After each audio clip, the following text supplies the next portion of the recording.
Hi guys, so it's Chris again. It's now the 10th of March and Switch has been out for a week. So I just want to have a quick talk through my experiences with the console and the games and my thoughts and impressions of it so far. I'm going to start with the console itself. Console itself, love it. It's just the smallest console ever. It's just like, feels quality piece of kit. I'm touching wood, nice wooden table. I haven't had any of the hardware issues, like my Joy-Cons haven't been messing up. Yeah, I've noticed that sometimes when it's docked I have to reconnect to the Wi-Fi network, but I think that might be because the Wi-Fi is like the other side of the house. So it's whether how strong the router is. That's the only slight thing. Sometimes my Wi-Fi connection is not brilliant. Terms of the controllers, the Joy-Con, love them. They get a second set of Joy-Con, got the reverse neon, so I got the left red and the right blue.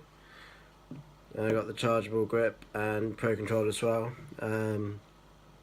All perfectly good, all pretty nice. And the Joy-Con, once you get used to them, they're very good. Yeah, it's just like any console, just getting used to the control layout. I just love the flexibility of the console. Like I've played the console in bed, played it in the other lounge while I was doing some other bits. Played hooked up to the TV as always. Yeah, so I'm pretty impressed by the kit.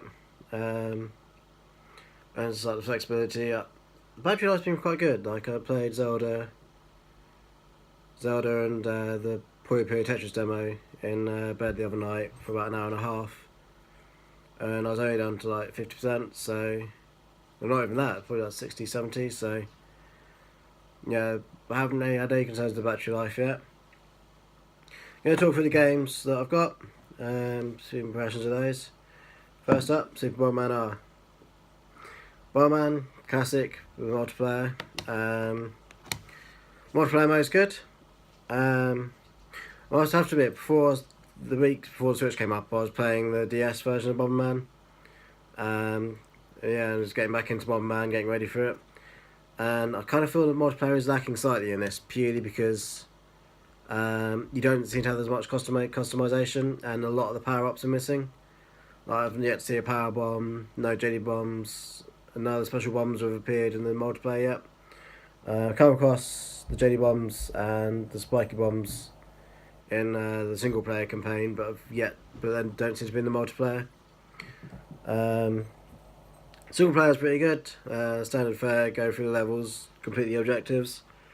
I'm not sure how I feel about the characterization of the characters. Like each card is a different character. So I think that sometimes gets a bit too cheesy. It's the wrong side of cheesy, and there were, like during the battles, I sometimes go on the options and turn the voices right down so you don't hear them. Because there's one character that every time we played a bomb through a bomb said, "Have some of that, have some of that," and it just no. So repetitive. So yeah, Bomberman are pretty solid multiplayer, and decent. If you have something that's fun, something you can sit back and play and relax, that's pretty good shout.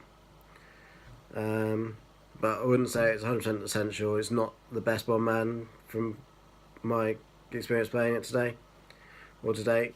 Okay, next game, 1-2 Switch. I have to admit, I haven't really played this one much, purely because it's a multiplayer nature game. I've only had one night when I had friends over, so yeah, it's kind of sat not doing much this week apart from the one night. It's a lot of fun. The mini games are great. It's definitely one for parties, and hopefully I get some more friends around soon and be able to give it a proper workout again. Yeah, it's just a shame that there isn't a one-player element to it, really. But yeah, it's really good fun. What I've played of it, I love. But I just wish I could play more. Just need to get some more friends over. Third game that I have is Legend of Zelda: Breath of the Wild. You've seen all the reviews, you've seen all the praise it's getting, and yeah, it's pretty good.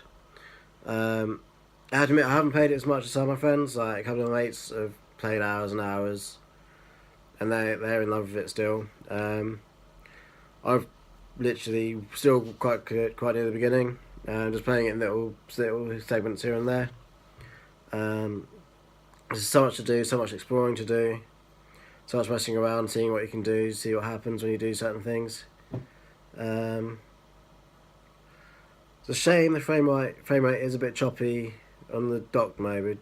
I think that's the main downfall of it. But to be fair, you don't really care. You're absorbed in the world. You're taming horses. You're attacking enemies.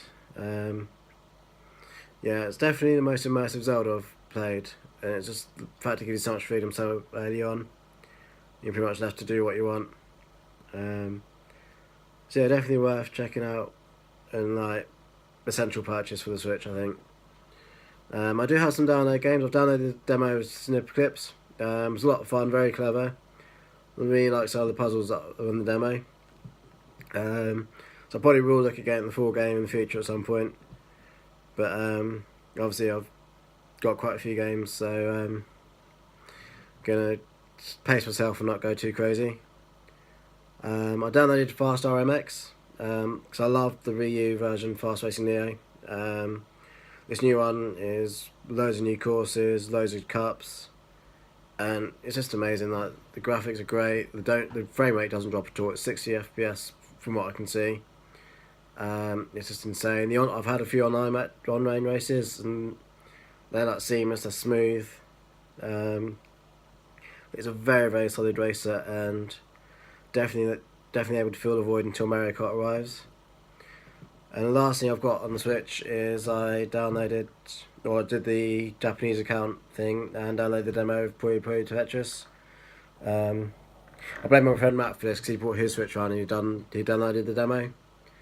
And in 4-player, it's addictive.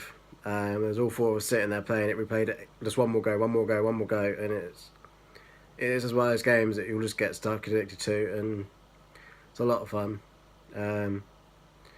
CPU can be pretty tough. The demo seems to go from you can hold your own pretty easily and win pretty easily, then the next round you'll be absolutely slaughtered. So I don't know if that's an indication of the different difficulty levels or whether it's adaptive AI or not, but it's very, very, very competitive, very, very addictive game, so I'm looking forward to that when it actually comes out properly at the end of April. But yeah, so Switch is a week old, still loving it. Just insane to think it's in a house. And yeah, I'd recommend it to anyone who wants one. I think the things about the screen and that, as long as you're careful, and like when you put it in the dock, I try and hold it against the back of the dock and slide it down, so that way the screen's not really touching the front, and it hasn't had any issues at all. Yeah, it's just so much fun. It's just the fact that I can play Legend of Zelda Breath of the Wild in bed. It's just insane. I've got some trips to London coming up in the next couple of months, so I'll probably end up playing it while I'm up there and taking it with me. And yeah, well, that's my thoughts on the Switch 1 week on. If you can get hold of one, do. It's a lot of fun. If you want any more thoughts, reviews, comments, if anyone's got any idea what they want to see from me, hit me up and let me know, and I'll see what I can do. Well, thank you for watching. Good night.